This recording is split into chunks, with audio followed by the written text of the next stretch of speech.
A lot of my teachers were surprised when I told them I was in foster care, because I didn't tell much people at school. But when they did find out, they were like really shocked, and I could see it in their face that they were thinking, but why? Because I was always so good at school and I never did anything wrong. I think they come to realise a little bit that it's not always the bad children that go into care. Care experienced young people have normally got so much going on in their head. They're dealing with so many different professionals, like children's panels and social workers, and they didn't want to deal with teachers as well. So teachers should have a good understanding of what is going on in a care experienced child's head, because it's different from what's going on in a child who's not in care. They'll be thinking of things like when I'm next going shopping or when I'm next going to see my boyfriend. A care experienced person thinks of when my next panel is and when I've next got a meeting with my social worker to discuss my foster placements. So they're normally thinking of things that they shouldn't really be thinking about at that age. And teachers need to understand that that's sometimes more important. But see, I don't think it should just be the teachers that are getting taught on care experienced young people. I think that it should be the pupils as well, because like some people, like I've had loads of people say like, is it like Tracy Beaker and all this stuff, and it's no like Tracy Beaker at all. And everyone should know all the different types of care and all the different, like their rights and responsibilities is all included in care and protection, and most young people aren't taught about those. Like we're not even taught about things we're going to need in life, let alone the care and protection, which is really important. They should have in school like life lessons, like how to sew a button back on and just how to do your taxes. Aye, all your taxes and that. You're taught like what, find Y for X or something, like algebra, and we're not taught how to sew a button on or iron or whatever like that. We're just pay your rent. Aye, pay your rent. They try to leave it down to all the social work, but we're supposed to get an education, and I think having life experience means more than an education. It'd be good to leave school with something that you can actually use in your life. Rather than working out how many chocolate bars somebody's got. If they've gave 6 away in 8 too. I've been in 5 placements. Foster care, residential school and rural support. I do find it hard to build relationships with people and trust people because of all the placements that I've had. We had an English teacher, and she, if you're doing like a book in English, you're reading a book, and she used to like get the class to take turns and like read, like a person read a bit out at a time and that, but if you never felt comfortable reading it out, you got sent on call, you got thrown out the class and sent on call, and you got a detention for it, for no like feeling comfortable enough to read it in front of the class. And I didn't really agree with that, because that's like pushing somebody past their comfort zone. Listen to them and didn't push too hard, and if they're not feeling like doing work that day, speak to them and ask them why, and didn't just chuck them out the class for not listening to you, because that could make things much more worse. In school, I got bullied everywhere I went. I got thrown downstairs, I had knives chucked at me. So basically, I've been getting bullied because I'm in care. Some teachers could have done something about it. Some teachers could have spoke to me at like lunch or break, because that was when I used to normally get bullied at. But the teachers never done anything about it, because they were always on their lunch and I had no one to speak to. So I always stayed by myself. When I went to high school, I did get in with the wrong crowds. I was like 12 going out drinking.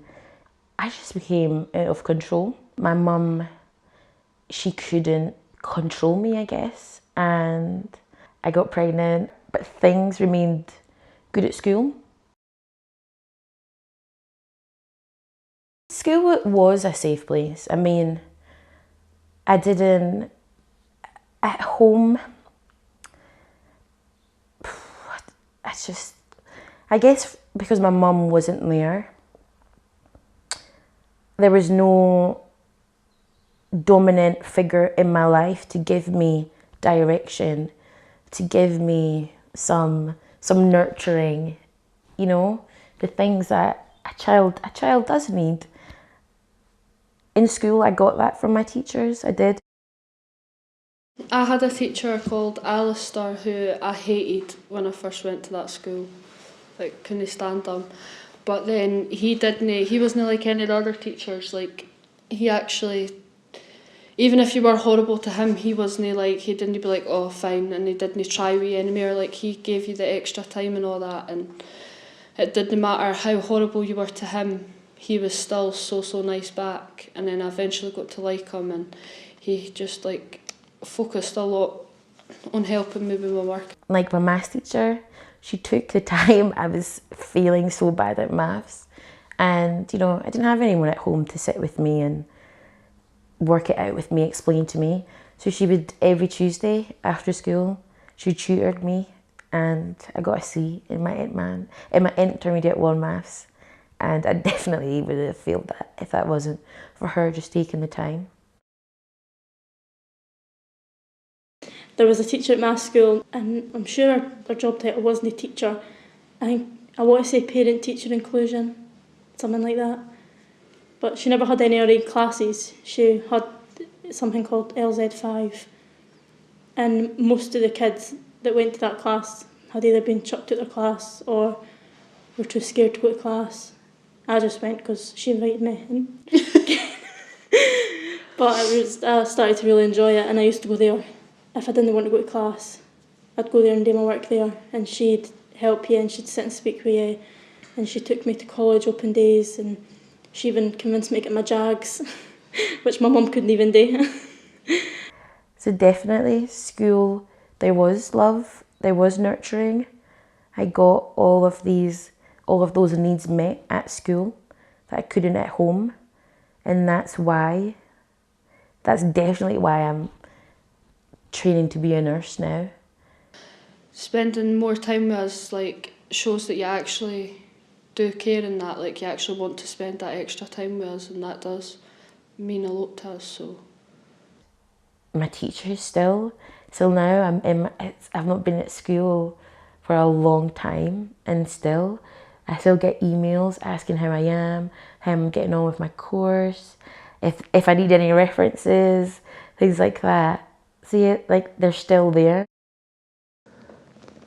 Well, the advice I would give to new teachers is to speak to young people about how they're feeling at home, what they feel like, and see what's going on at the care home, and try speak to them at school about what's happening at the care home, so it doesn't come into school and they end up blowing up in front of everybody and basically making a fool of themselves in front of everybody, and try and understand how they're feeling, and also help the kid, listen to them like at breaks or lunch, and talk to them about bullying if they need the help. A teacher can help a care experienced young person by understanding them and not judging them because they're in care. Even the tiny wee things can make a big difference. It is a privilege, I now know, to be a part of someone's life, especially when they're going through such a vulnerable time. It is. And just taking the time to just be like, I'm here if you need me, is definitely a big thing. Yeah. And just understanding that we're not 100% all the time, and people behave in ways for a reason. And I definitely think the villa, my teachers, they did that.